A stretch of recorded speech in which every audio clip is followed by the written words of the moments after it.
What is happening? Welcome to the Plus Pitch Podcast, more pitching podcast from pitcherlist.com. My name is Nick Pollack. Today is April 9th. And yes, we are going to talk about baseball. For those who get the SP Roundup pun, I'm proud of you. I am so proud of you keeping the Shane thing, that is from The Bachelorette, believe it or not, that I watched for the first time last summer. But Shane Smith is the lead. And what do we have to say about this guy? My gosh, 6 innings, 0 runs, 2 hits, 1 walk, and 6 Ks. 83 pitches thrown. This was against the Guardians. I was not super high on this one. Why? Because Shane Smith really showed fatigue. After around 50-55 pitches in his first outing, has a really good changeup. The slider is well spotted, but it's not really the most overwhelming one. And I was a little concerned that we wouldn't see a good pitcher essentially until maybe mid-May or so.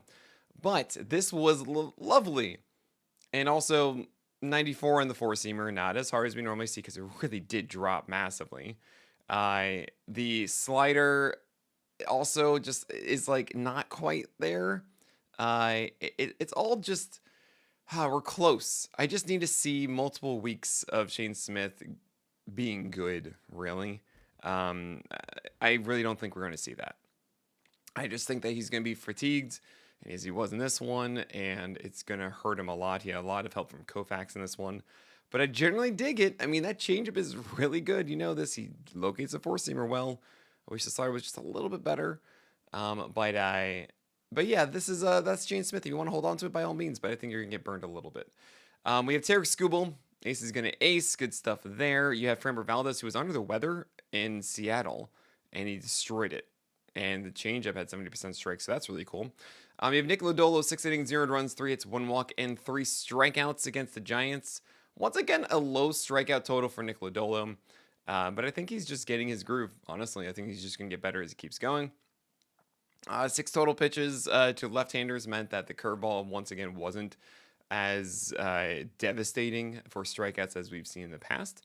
But yeah, I like to see that the changeup is getting out, and that's really the main reason for the low strikeout rate is that he's getting to fewer 2-strike counts.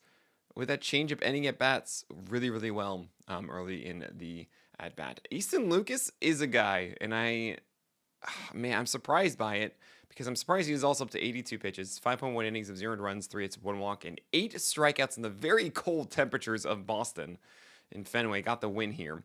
He has a four-seamer from the left side with 18 inches of vert, and he really located that thing super well to the right-handers, upstairs and inside really well. The sweeper avoided the hard play to left-handers. He had some nice changeups to right-handers. He wasn't really making too many mistakes. It looks like it's a hard four-seamer to square up. It's kind of like Valentin Francis in this way, but from the left side, it's always a little bit harder. Yeah, that's kind of cool. He gets the Orioles next, but then he gets the Mariners. So I don't feel like you need to chase the Orioles one now. I don't feel like everyone's just going to be adding Easton Lucas. But it's kind of cool. There might actually be something here, believe it or not. It does seem like the Jays are not really too enthused by Max Scherzer either. Ben Lively against the White Sox, opposite Shane Smith. Well, he went 5 innings and 0 runs because he isn't that bad. If his heater was like 93 and not 89, we'd be really, really in on Ben Lively, I think. But unfortunately, the 7 feet of extension, the good vert, the low attack angle, all of that really just leads to hopefully weak balls in play. And Koufax was there helping him out against the White Sox. So good job there streaming Ben Lively for those who did. Kyle Hendricks also came through as a stream against the Rays because the Rays aren't very good in his 5 innings, 0 runs here. 51% changeups from Hendricks is lovely to see. That's his best Logan Webb impression. It's not really that surprising. It used to be 40%, but 51%, more than half. It's pretty cool. I always dig that. Luis Dog Castillo against the Astros, 5 innings, 0 runs, 5 hits, 2 walks, and 6 because he's got T-Mobile Park. And the T, essentially, right? That is helping here as it was in Seattle. I mean, it was him throwing a ton of four-seamers and sinkers. He threw 44% strikes on his 16 changeups plus sliders. Oh, boy. That is not something that I want him to do constantly, and I'm still a little bit weirded out by Castillo, and I feel like this isn't going to go well later on. But, hey, we're having maybe the reverse season of him actually doing okay early, but then I'm concerned about later. Whoa. Pablo Lopez versus Cole Reagans was everything we wanted it to be, except Pablo Lopez left the fifth inning early with a hamstring injury. I hope he's okay. He was looking so good. He was finally spotting his sweeper. Ah, man. On the other side, pew pew pew with Cole Reagans getting a golden goal, 18 whiffs and 41% CSW. 6 innings and 1 run, 4 hits, 0 walks and 11 strikeouts. 9 for 21 whiffs on the changeup. Oh man, 52% CSW on that pitch is just so good. And the curveball had 8 for 17 strikes. He doesn't have a cutter anymore. He stopped throwing it. Why? No, it's so good. Look, I know it's crazy. Like, I'm critical because Cole Reagans destroyed, even though he went 2 pitch, really. It was 4-seamer and changeup. I mean, the slider, again, had some moments in here. But I don't know. What made me so obsessed with Cole Reagans was that he was a unicorn with 5 pitches he could command at 96 plus with the fastball, right? Like, that's what made me so excited. And we haven't seen that, but obviously, whatever. Pew, pew, pew. He's amazing. I love him. Landon Roop did everything you want, mostly. Not everything. 6 innings, 1 run, 7 hits, 0 walks, 4 Ks against the Reds. 4 for 16 strikes against with the changeup, as he mostly used it against lefties. He faced more lefties this time, which is also why we saw the cutter appear. But yeah, the curveball didn't miss as many bats as we normally see. He didn't face as many righties, etc. I think he's still figuring it all out. He has command things to polish here. But yeah, Roop has strikeout ability, and I think he's generally hard to hit. So I'm still digging this. I mean, he's against the Phillies next. I think you just kind of keep rolling with it. Garrett Crochet against the Jays, 5.2 innings of 1 earned run. That's a Philly. Oh, man. 5 hits, 4 walks, 5 Ks. He sat 95, and then he fell really badly as the start went on velocity-wise. And also, only 6.7 feet of extension is not good. He's supposed to be like a 7.2 boy. Like, we've talked about Crochet teaching me, oh man, if you have extension and you throw hard, that's great. And you can't be doing this. Yeah, this was harrowing, except, oh right, it was like low 30s in Boston last night. I hate that I have to like keep mentioning the weather, but it's been cold, guys, and that affects velocity and guys thriving. So you just gotta like move on. You know, we can't be. It's not always an injury here early in the season with that cold weather. You have Sonny Gray against Pittsburgh. 5 innings, 1 run, 3 hits, 0 walks, 4 Ks. It was a really bad sweeper, and also it was sitting 91, 982, and he still made it work. It was Pittsburgh, but you know, props to grades for making it work when you know, things weren't going perfectly. Freddie Peralta against the Rockies in Coors. He always does well in Coors. I don't know why. 5 innings of 1 run, 3 hits, 3 walks, 6 Ks. He just had a ton of 4-seamers, and he barely touched his breaking stuff. And that's it. There you go. Love it. Shane Baz, 7 innings, 200 runs, 3 hits, 4 walks, and 6 Ks. He's still doing really well. The curve with the 4-seamer are still an amazing 1-2 punch. He didn't quite nail it in some at bats. That's why you have these 4 walks, but I don't think he was unruly, you know. So we're happy there, but the slider is really bad. The slider is not looking good. He didn't have like the best changeups to lefties, and I feel like if Shane Baz were to unlock something else in there, then all of a sudden he's a top 20 pitcher or something like that. So that's really fun. All right, we have other guys to talk about. We have Clay Holmes and Jameson Taillon, and oh man, who is the new ace of the Orioles? Oh gosh, we'll talk about all of that after this break. Connor Gillespie, 4 innings of 2 runs, and yeah, let's just not. I know there's some like interesting elements, but 0 for 23 whiffs on that sweeper for Gillespie in this one. Gillespie. I'm so sorry. Jameson Taillon gave us a poor quality start against Texas. That's all we like. He gets the Padres next. We hope that that's okay. You know, yeah, that's really it. Merrill Kelly, same kind of idea. He got a poor quality start against the Orioles. This is pretty much who he is. He had a sub-1 whip as well.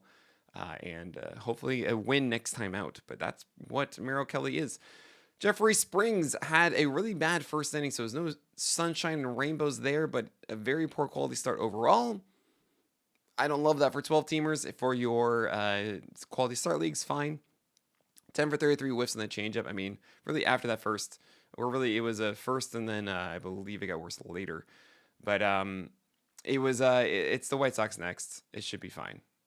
Patrick Corbin returned for the Rangers. I know against the Cubs, 4 innings, 300 runs. Yeah, it was terrible because it's Patrick Corbin. What are you doing? Clay Holmes, 5.1 innings of 4 runs, 5 hits, 3 walks, and 10 strikeouts. What's going on? He actually looked great through 5. Everything was cool, and then he had 2 more runs allowed when he led a walk and I believe a double. Second and third got pulled, and both guys came around to score. But you have a four-seamer returning 47% CSW, which is kind of cool. But we got 92 mile per hour velocity. It was really cold in New York as well, so I can't really read that. I feel like you just want to throw this one away too because of the velocity, and it's just everything's strange and he's figuring it out. But maybe he is just a hipster, and the Adobe is getting a relative apartment in Williamsburg. I'm just kidding. They're nicer than Clay Holmes, okay? But yeah, he's weird. He is a frustrating pitcher who does not command super well. And that means you're going to have hipster qualities from Clay Holmes. Maybe it's cherry bomb where you just hold on and you don't think about it. But yeah, I understand your frustration. I also hate that the weather has just been so bad. Charlie Morton is now the ace for the Orioles. 5 innings, 400 runs, 4 hits, 5 walks, 4 Ks. I know. Maybe it's Kate Povich, I guess. It's not Sugano. It's not Dean Kramer.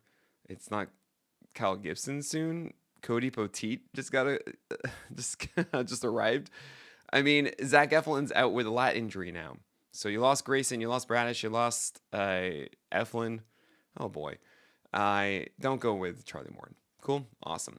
Carlos Carrasco against the Tigers, 4.1 innings of 400 runs. Man, he's just trying to go through 5 and 3 runs. He was so close, and he just didn't get there. Kyle Freeland at home against the Brewers, 500 runs and 6.1 innings. Yeah, of course it's Kyle Freeland. Okay, we have a 3-pitcher run here. Ace is going to be really disappointing. You have 5 earned runs from Chris Sale, Wheeler, and Paul Skeens. Super strange. And with Sale, it wasn't super cold. It was like mid-50s, and he was down to 93 or underneath that on the fastball, which is a little scary. He had good pitch separation. Everything should be fine. But then with Zach Wheeler, it's like, okay, Zach Wheeler was just weird, and same with Skeens, and we just move on. Don't worry about it. Dylan Cease, you got to just move on to 4 innings of 9 earned runs, 9 hits, 3 walks, and 4 Ks. He was singled out in that first inning. 6 earned runs, bamboozled in Sacramento. But yeah, this is just the life of Dylan Cease, guys. That's it. Sometimes he's just super hittable, and that's it. And that's all we can do. So sorry for everyone who had Dylan Cease. You just got to keep powering through it. And Justin Rabolski, 5 innings of 8 earned runs. Womp. He gets Rocky Road next. He might still actually be worthwhile there. If the Dodgers are going to continue with him, which I think they will because they have Knack, but then, why not just go with Rabolski after that too? Yeah, I think we're okay with that. It's a questionable start. But yeah, that's Justin Rabolski. That's everybody from yesterday. And if you're listening right now and you haven't reviewed this podcast, either if you're watching on YouTube, give us a like and subscribe to it, or if you're listening to it and you haven't given us a rating review, what are you doing? Those are so helpful, and you clearly appreciate this podcast and want it to be successful and stick around forever. So do that simple thing. It goes such a long way. Just a nice review on the Pitcher List Fantasy Baseball Network, or on the individual Plus Pitch podcast feed as well. That would be a huge thing. We have very few reviews there right now, but that is it. So my name is Nick Pollack, and may your BABIPs be low and your strikeouts high.